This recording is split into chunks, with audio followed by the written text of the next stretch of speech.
Sallallahu ala Muhammad Sallallahu alaihi wasallam. Maka Bapak percaya atau tidak, Ibu percaya atau tidak, siapa yang bersolawat tadi merindukan baginda Nabi Muhammad SAW, itu dipandang di langit oleh malaikat kolbu Bapak Ibu seperti lampu, seperti bintang, kedip-kedip. Ada yang seperti lampu pijar, nggak redup-redup. Ada yang kayak matahari, ada yang kayak rembulan. Itu terlihat dari langit. Satu salawat 10 nur. Maka orang bersalawat, tadi berapa kali Bapak Ibu salawat, sallallahu ala Muhammad, itu kolbunya bercahaya kuat sekali. Tapi tubuh ini siapa yang memberikan sifat hayat, sifat hidup? Jadi kalau bisa ruku, bisa sujud, berarti yang menggerakkan ruku sujud siapa? Kalau begitu pantas nggak kita berharap kalau sholat duha rezeki lancar? Nggak pantas, Pak. Perbedaan ahlullah dengan ahli dunia, sama-sama sholat duha. Kalau kekasih Allah sholat duha, mencari perhatian yang maha memberi rezeki. Kalau ahli dunia, sholat itu kan amal akhirat, tapi dia manfaatkan untuk tujuan dunia. Ciri-ciri pencinta Rasul dengan pencinta fulus, kalau pencinta Rasul, dia sholawat supaya Allah memberkahi dia hidup, baik di dunia atau, tapi kalau ahlud dunia, apapun caranya, boleh dengan amal dunia atau amal akhirat, yang penting duitnya akeh. Itu akeh ya. Maka sholawat pengganda duit, wah itu doyan jasa begitu. Itu ahli dunia, zahirnya soleh, zahirnya pakai tasbih. Orang mengira itulah ilmu tasawuf. Itu bukan ilmu tasawuf. Ilmu tasawuf itu ilmu tarbawiyah, ilmu mendidik qalbu. Kalau tadi bukan. Wahuma haramun ala ahlillah. Maka dunia ataupun akhirat itu tidak diizinkan masuk ke dalam qalbu orang beriman. Terus gimana caranya supaya dunia nggak masuk? Kalau mohon maaf, di sini orang pelihara kucing atau guguk ada. Supaya si guguk nggak masuk ke rumah kita, kita kasih apa depan rumah?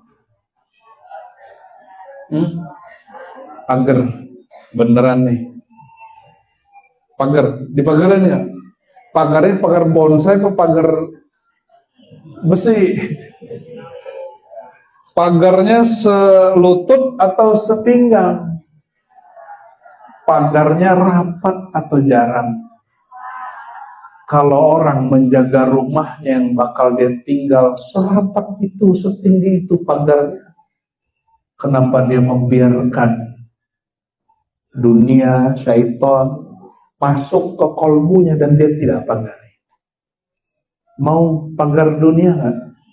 Untuk kolbu, memagari kolbu dari dunia mau?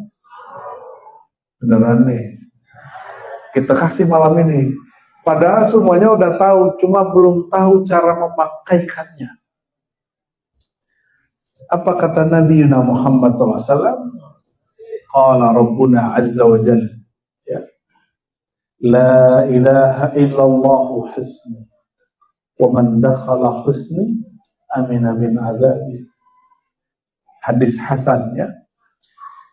La ilaha illallah, bukan membacanya semata, tapi memakrifati isinya, memahami isinya, mengenal makna la ilaha illallah.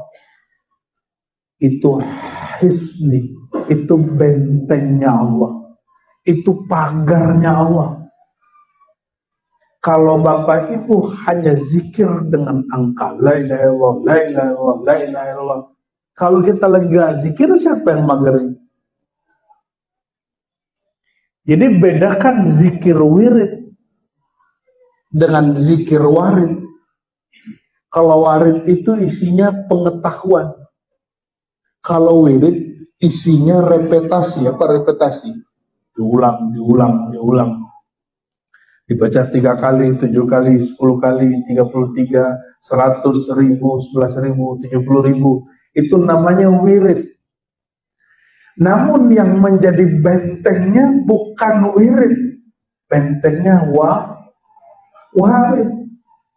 Dan ciri-ciri warid itu sudah turun. 2, pengetahuan mendahului amalan. Ciri-ciri orang dapat warid. Jadi ada wirid, ada apa ciri-ciri orang dapat warid? Dia beramal berdasarkan kesadaran ilmu, bukan karena mengikut-ikut. Itu sebabnya kami diribat semua muallimnya, semua ustadznya ngajar kitab. Dan mudah-mudah gelarnya Buya Gus semua. Kok Buya? Kan saya diprotes sama orang Banten. Loh Kak, saya kan bukan orang Banten seperti itu.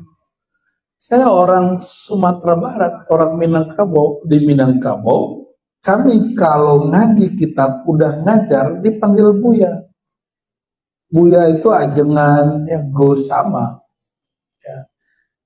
Terus kok ada Abuya? Ah, itu urusan guru saya ngasih gelar saya Abuya. Katanya kita udah tua katanya. Wallahu a'lam bishawab. Ya. Itu bab dunia. Gimana cara memagari kolbu? Pelajari hakikat la ilaha illallah. Dan itu tidak ada di ilmu fikih. Adanya di ilmu akidah. Di akidah memagari akal supaya nggak kena ateis dan syirik. Kalau untuk menjaga kolbu, satu-satunya jalan hanya belajar tasawuf. Oleh karena itu belajar tasawuf wajib atau tidak? Wajib. Jadi para kiai, para ustadz, para habib gak usah khawatir kalau murid-murid jamaah kita belajar tasawuf.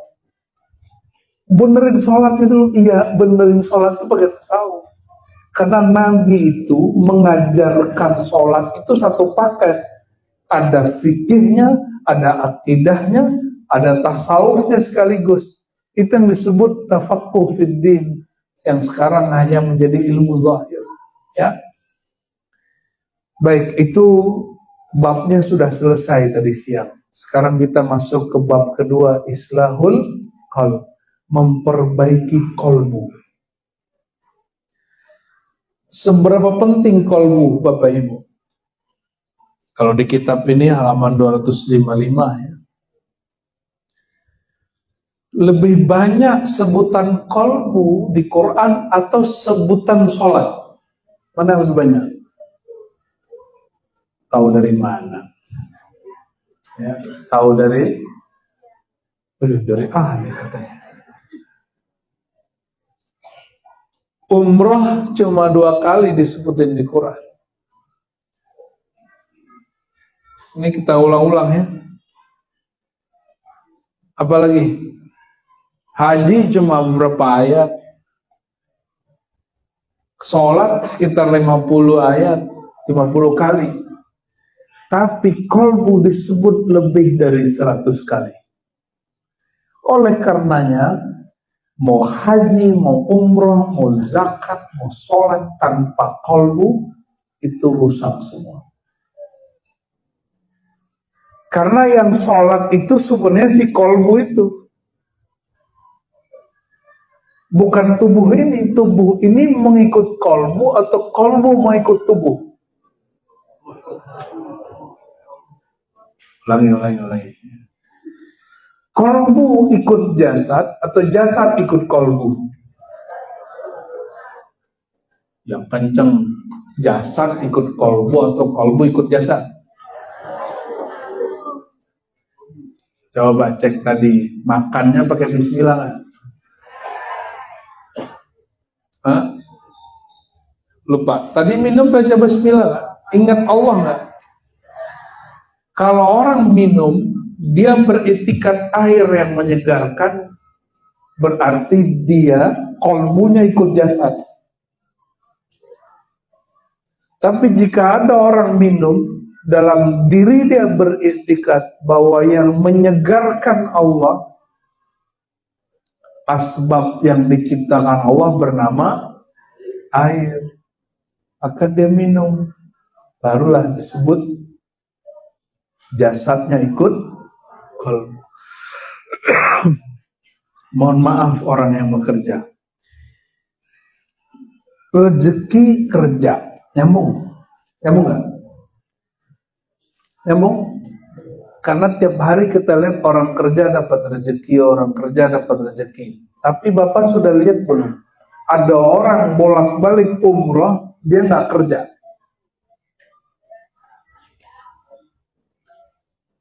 Yang tiap hari berangkat jam 4. Kalau sini deket ya.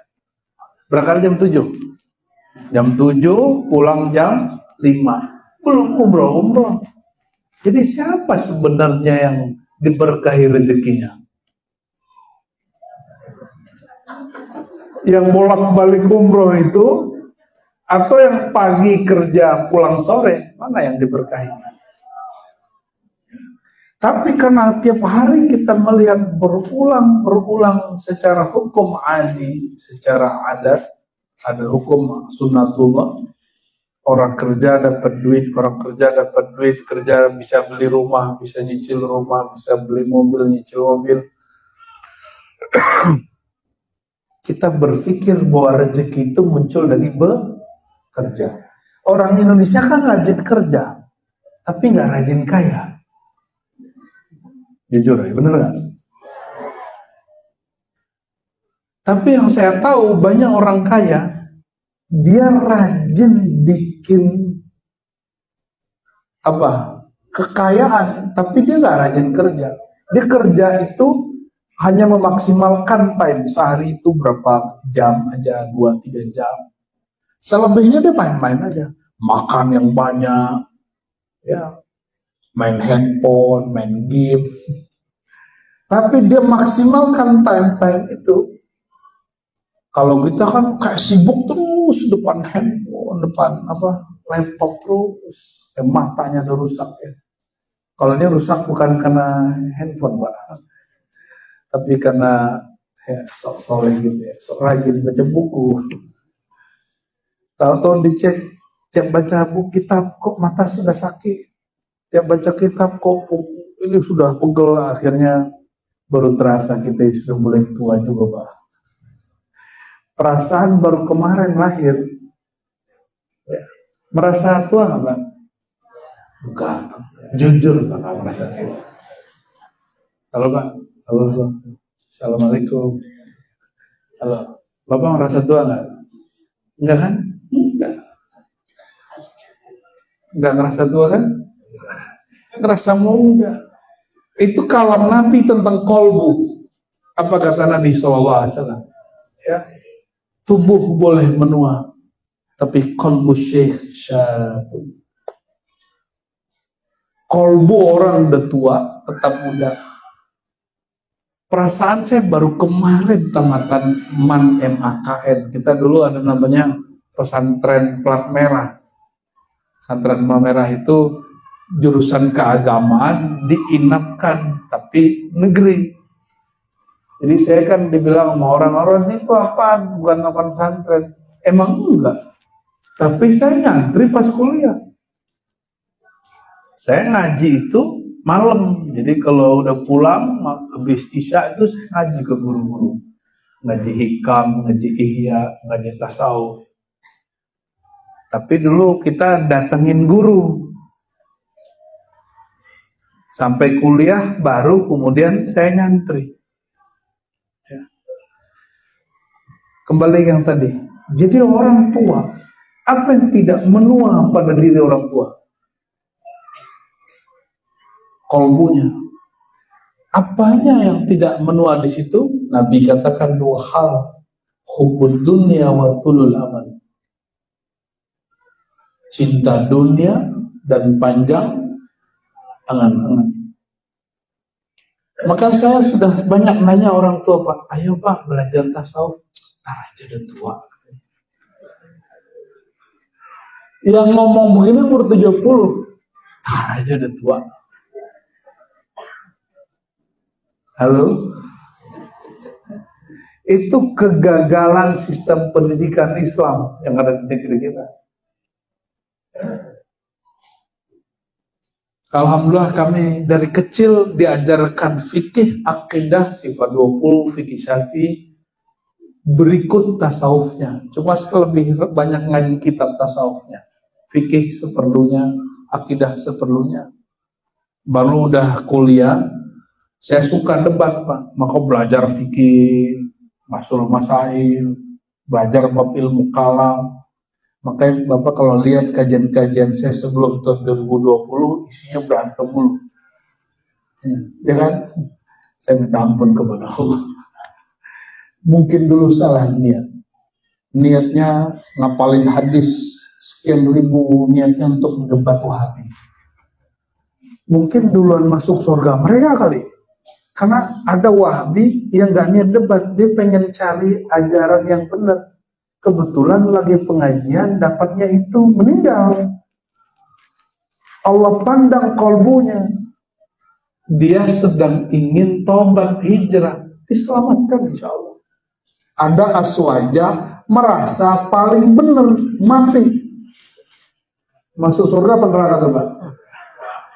Neraka. Walaupun dia ngaku aswaj, kenapa? Dia merasa paling.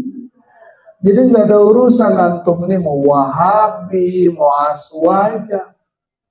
Kalau kolmunya tidak benar-benar aswaja, ahlus sunnah, percuma. Stigma, label-label itu kan itu kata orang.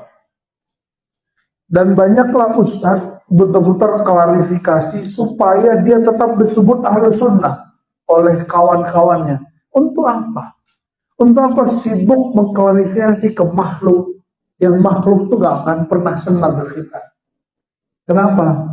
Kata Imam Syafi'i, ini kalau Imam Salafus Saleh wafat 204 Hijriah.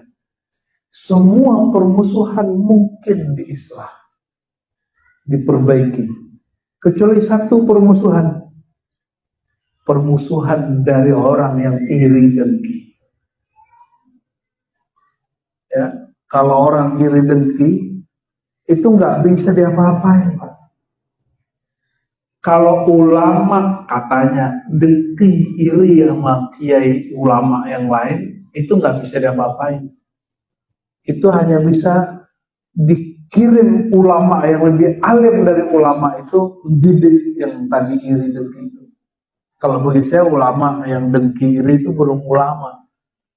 Itu hanya orang berpakaian ulama. Tapi dia bukan ulama, dia ubaru, Pak.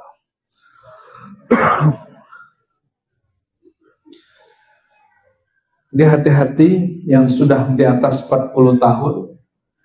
Jangan merasa aman yang di bawah 40 tahun. Banyak yang di atas 40 kualitasnya baru bocil-bocil itu anak-anaknya. Ya. Gampang mewek, gampang sedih, gampang gelisah kalau barangnya diambil. Coba lihat anak kita atau cucu bapak ibu, mainannya diambil, dia marah nggak? Ngamuk nggak? Nangisnya. Dan nangisnya bukan nangis yang tenang, nangisnya betul-betul nggak nyaman kita melihatnya. Coba lihat ada orang dewasa, satu kesukaan dia, kesenangan dia diambil, lalu ngamuk, dia marah dan nangis. Itu berarti rohaninya masih kecil. Mas perlu dididik lagi, perlu disekolahin lagi, perlu ditraining lagi oleh orang yang ahli. Maka di situ perlu al-isnad minad din, bersanad, berguru bermursyid itu bagian dari agama. Jadi kalau ada guru yang mengajarkan, kalau di sini saya yakin sudah banyak yang mengajarkan fikih, ya, tafsir. Saya kalau ngajarin itu nanti dianggap ngambil lapak orang, karena antara kiai dan kiai ini juga bicara lapak ternyata. Ya. Waktu saya membahas akidah, itu kawan saya ngomong gini, ente jangan ambil lapak aneh dong.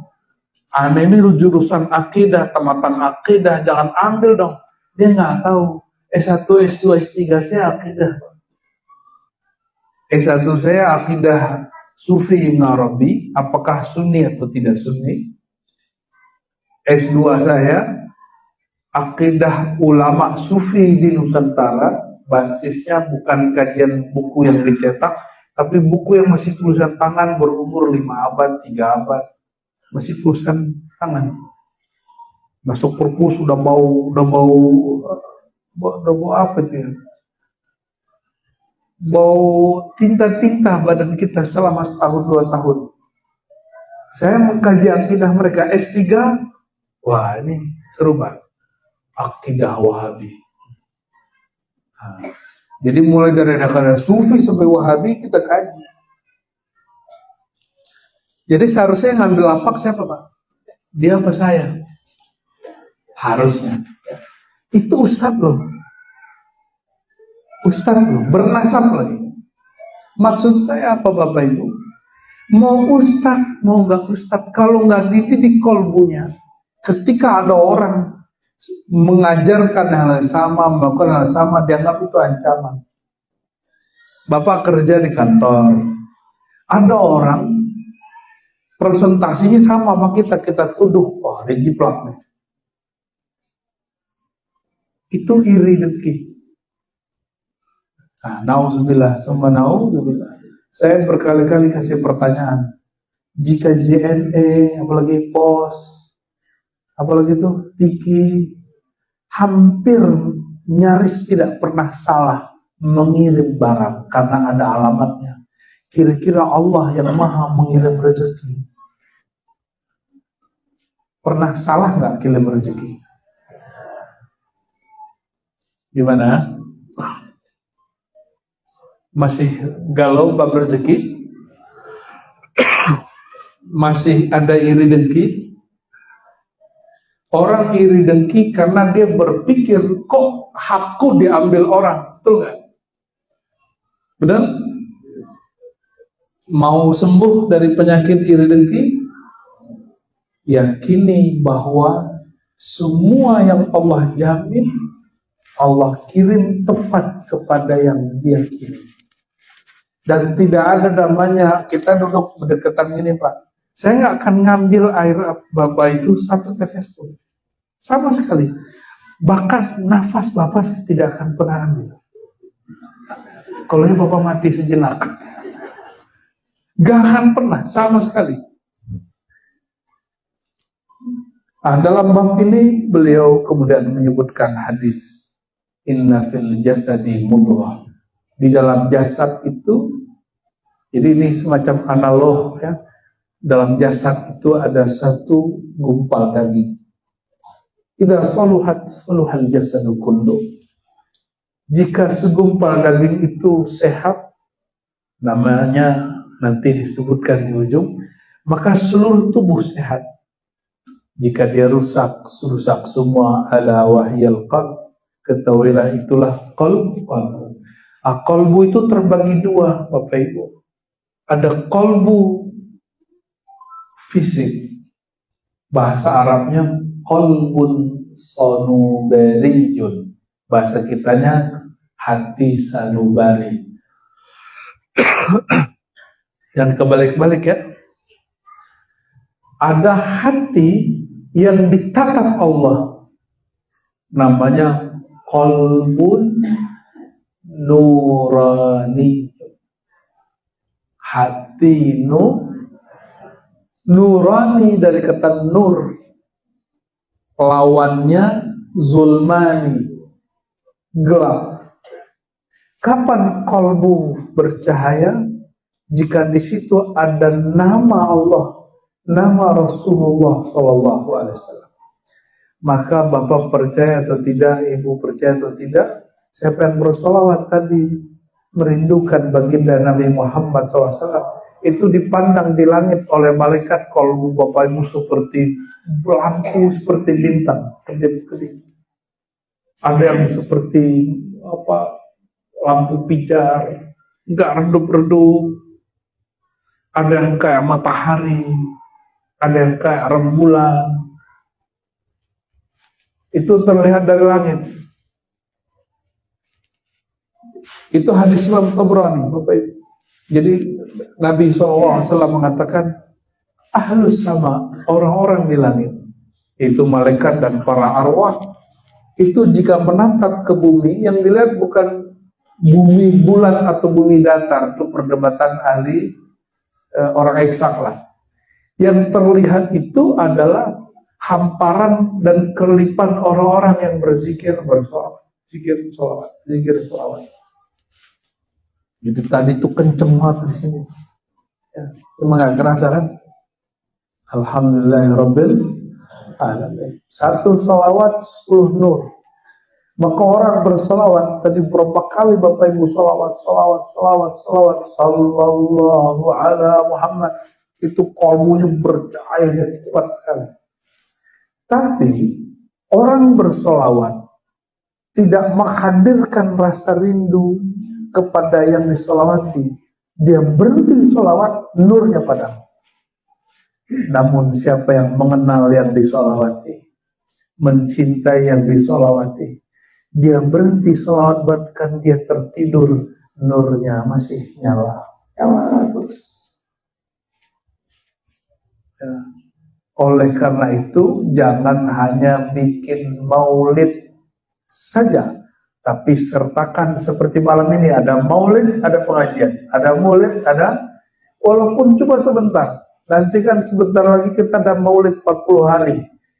Sisakan 15 menit mengkaji tentang sosok Nabi Muhammad SAW. 15 menit saja, nggak bisa 15 menit, 10 menit saja. 40 hari orang mendengarkan tentang akhlak baginda, itu 40 hari sifat orang yang dengar akan berubah. Wallahi saya merasakannya. Ya, 40 hari kami dididik terus oleh guru.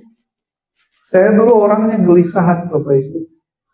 Gelisah, nggak tenang, nggak fokus. Itu kalau lagi ada apa aja gelisah. 40 hari pantengin terus, diajarin terus nyebut nama Allah, sholawat ke Rasulullah, baca Quran, sholat. Kita sholat jamaah 40 hari nggak boleh putus. Takbir pertamanya harus sama imam. Wudu nggak boleh putus. Begitu terus puasa hampir tiap hari, kecuali di hari yang diharamkan Allah. Dan saya menyaksikan orang-orang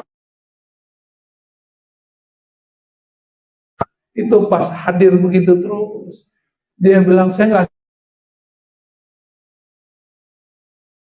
dia dengarkan sholawat, dia dengarkan kalam tentang Nabi Muhammad SAW, pasti kalbunya bercahaya. Ya. Qalbu sanubari, asupannya darah yang sehat.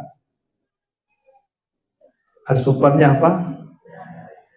Darah kalau sehat, makanannya kalau sehat, pembuluh darahnya nggak ngeplak, nggak tersumbat, nggak perlu pasang ring, nggak perlu dibersihkan.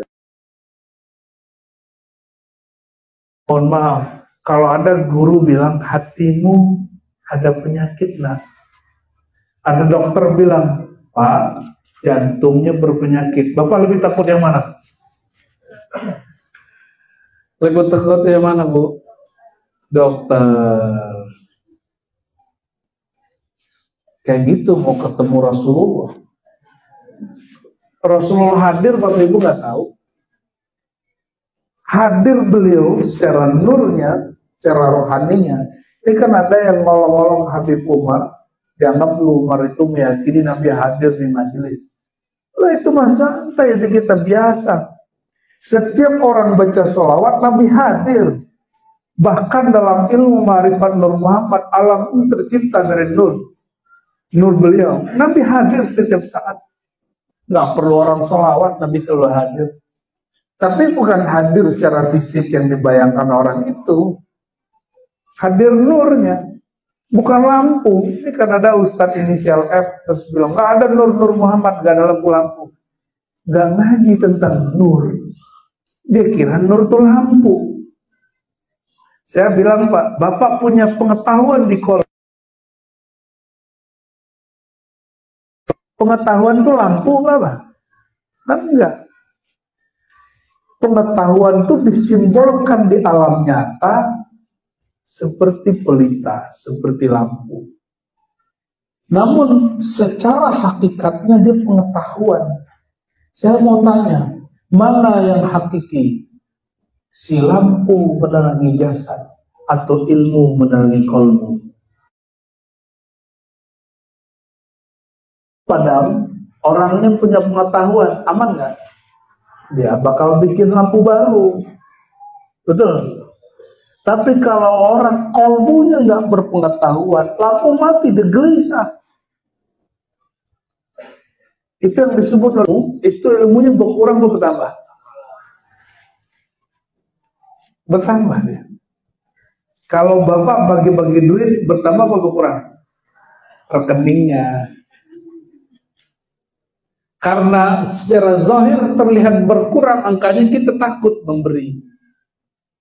Coba kalau kita ini dikasyafkan Allah, fakasyaf anka bita'aka ya fabasarukal yauma hadid. Seandainya Allah bukakan setiap kali Bapak ada rekening yang berkaitan dengan jantung ini, kalau dia nambah jantungnya senang, kalau kurang jantungnya, ada rekening nur.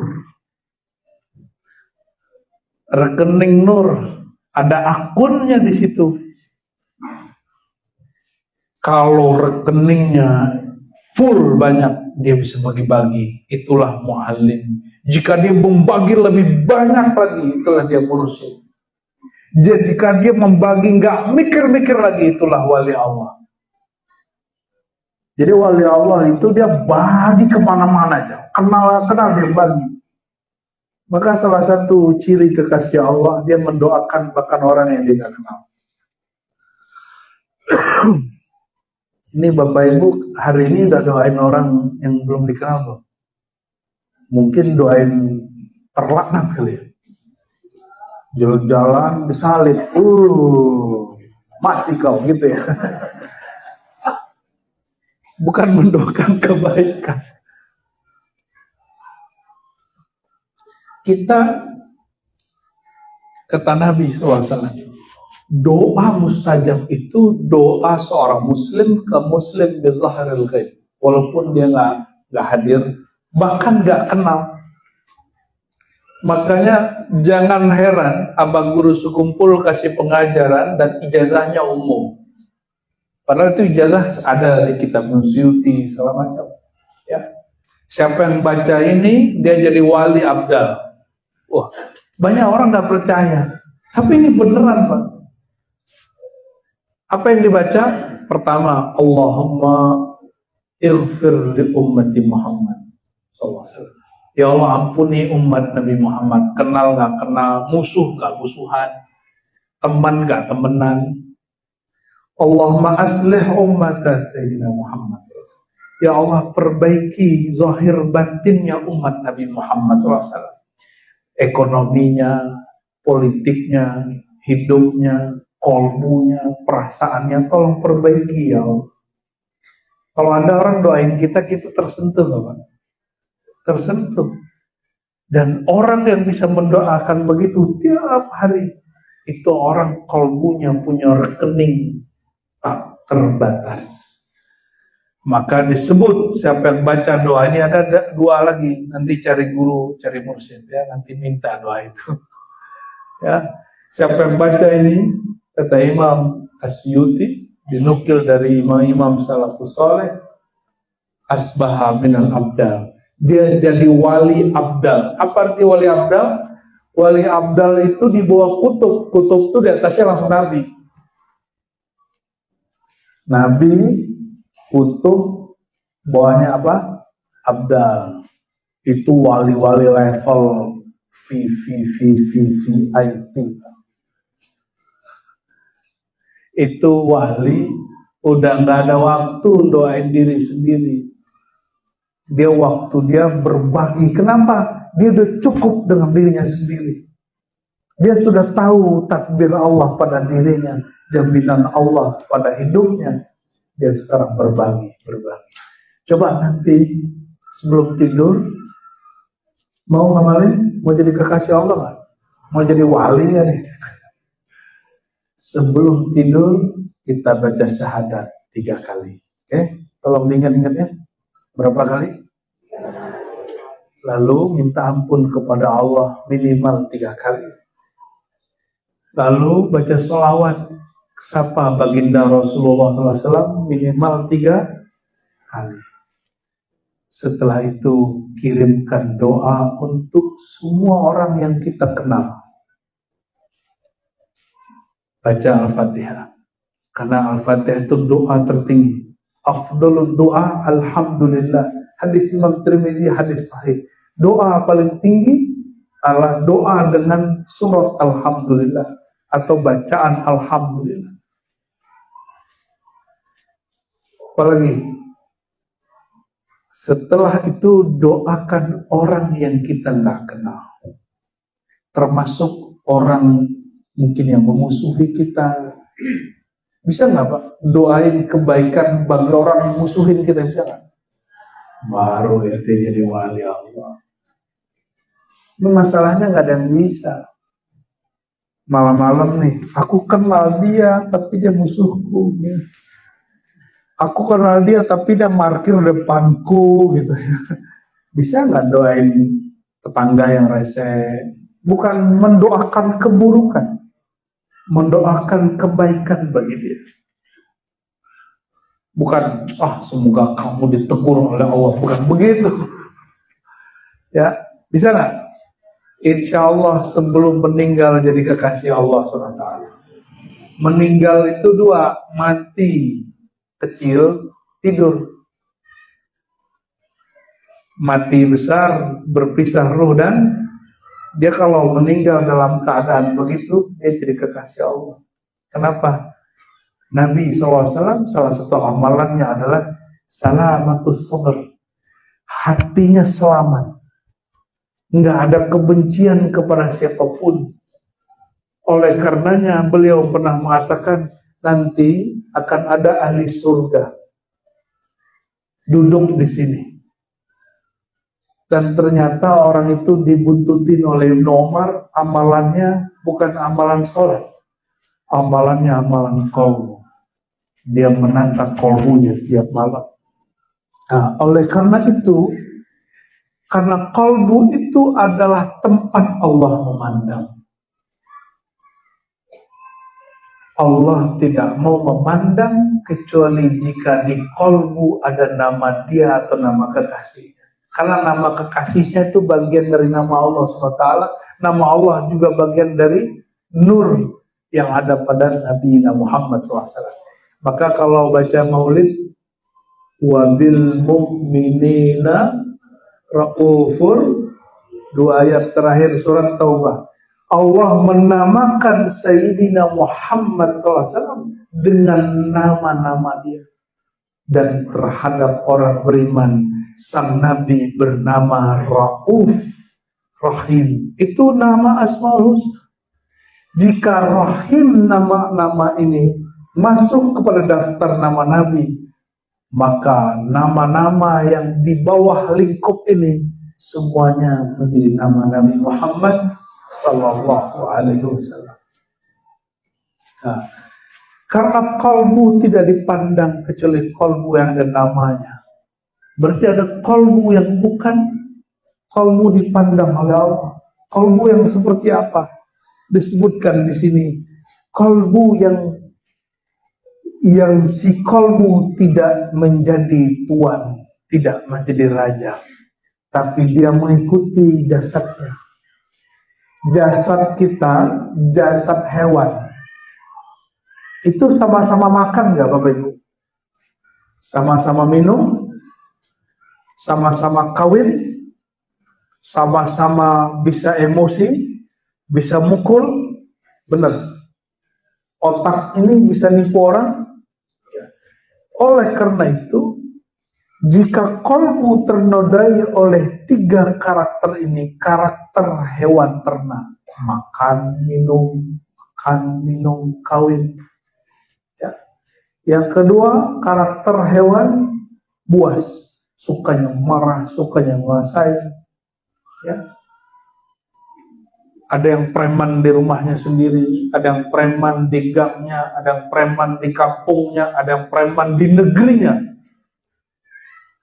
Merasa ingin menguasai, pantang disinggung. Nah, itu dimulai dari keluarga sampai nanti bernegara. Itu orang karakter namanya sibaiyah, kata beliau. Karakter buas. Itu Allah gak pandang. Allah benci sama kalbu begitu. Ada karakter ketiga, suka nipu, suka manipulasi, syaitaniyah, syaitan.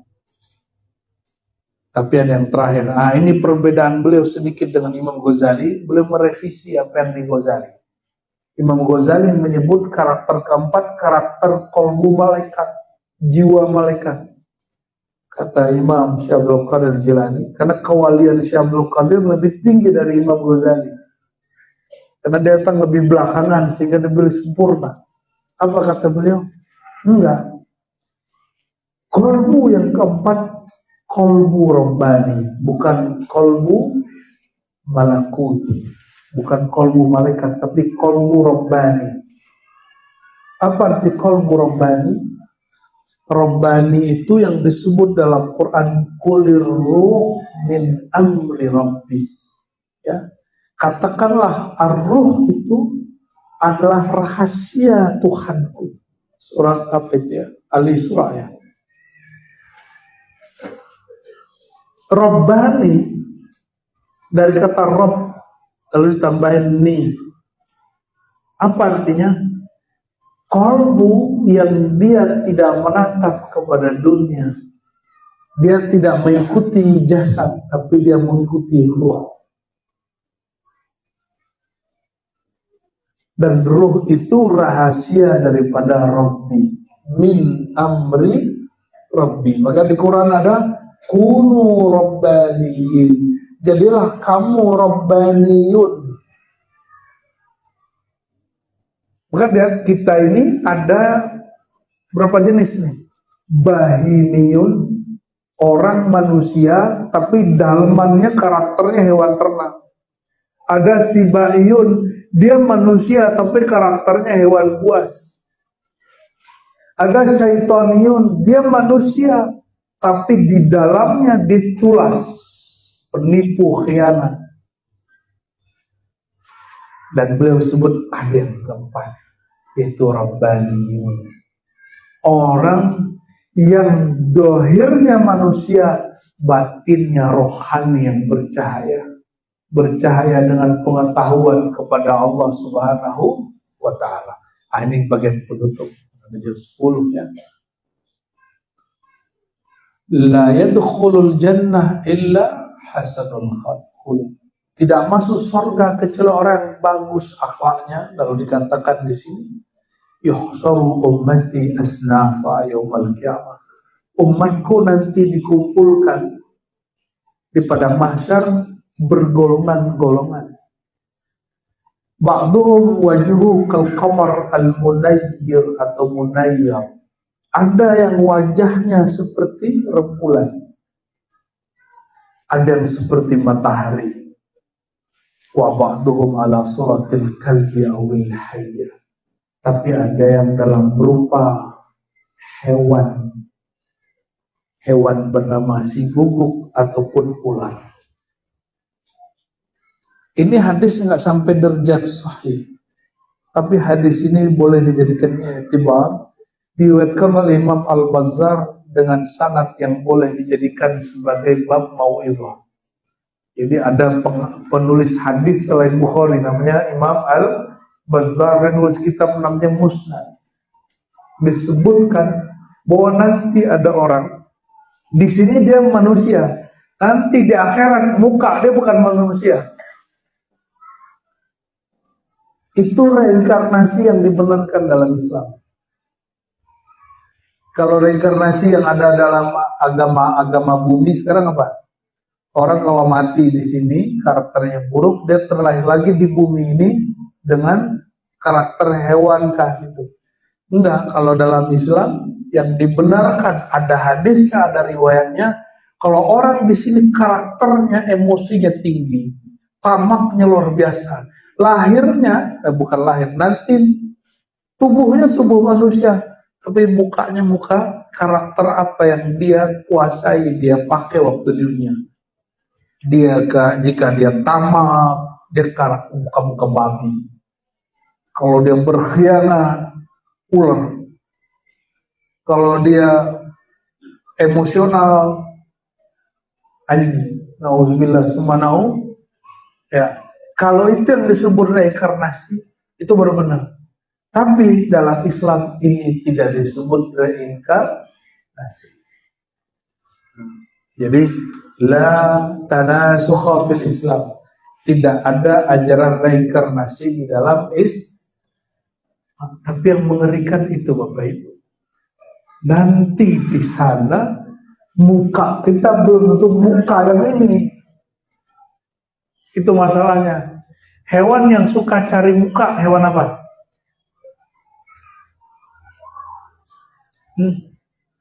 Yang suka cari muka, cari perhatian, biar dikasih pisang.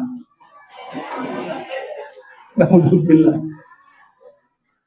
Maka mohon maaf, siapa yang hari ini dia mencari perhatian makhluk, tubuhnya tubuh manusia, tapi wajahnya nanti wajah, itu, nauzubillah, summa nauzubillah, nauzubillah, summa nauzubillah. Lalu beliau mengatakan, ini jadi kaidah. Kullu syakhsin yuhsyuru ala suratihi al-ma'nawiyyah. Kata Syekh Abdul Qadir Jilani, setiap orang akan dikumpulkan di padang mahsyar. Kalau dia dulu punya karakter apa, nanti karakternya dizahirkan nanti di akhirat. Nauzubillah summa na'udzu. Maka kita minta kepada Allah, semoga wajah ini wajah yang ada nur Sayyidina Muhammad SAW. Dan kita minta, ya Allah jangan pernah padamkan nur. Ya Allah, jika ada karakter hewan dalam diri kami, hewan ternak, hewan buaskah, syaitan, mohon disembuhkan penyakit kolbu kami dan diganti menjadi kolbu rabbani. Amin rabbal ala hadhihi wa likulli niyatin salihah. Al-Fatihah.